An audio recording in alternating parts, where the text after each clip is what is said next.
Gentili telespettatori, bentrovati dalla redazione di TPN Veneto. Parliamo di solidarietà a Portogruaro con la presidentessa dell'associazione In Famiglia, Gloria Zanon. Sono previsti alcuni importanti appuntamenti. Il giorno 14 di aprile iniziamo il nostro corso di formazione per volontari e inizia alle ore 17 fino alle 18:30, il primo giorno è di martedì, poi continueremo con altri 6 incontri.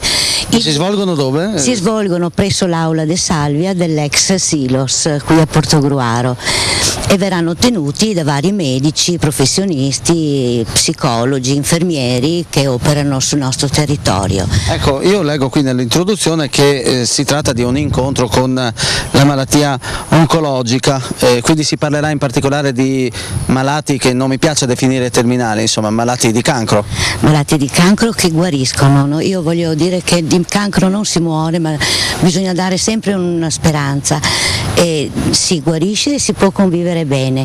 E la nostra associazione si occupa di malati oncologici e questo corso questo corso di formazione serve appunto per preparare ad avvicinare le persone che intendono fare questo tipo di volontariato a questo tipo di malattia. Anche perché questi volontari devono essere formati e preparati, perché il malato oncologico ha le sue esigenze, forse anche di carattere morale ed emotivo, no? Emotivo soprattutto, sì. Quindi i nostri volontari sono preparati inizialmente con questo corso che è proprio la base per entrare a far parte dell'associazione In Famiglia, e poi ci sarà sempre una formazione permanente, mensile, con i nostri psicologi, col servizio di psicologia dell'ospedale di Portogruaro.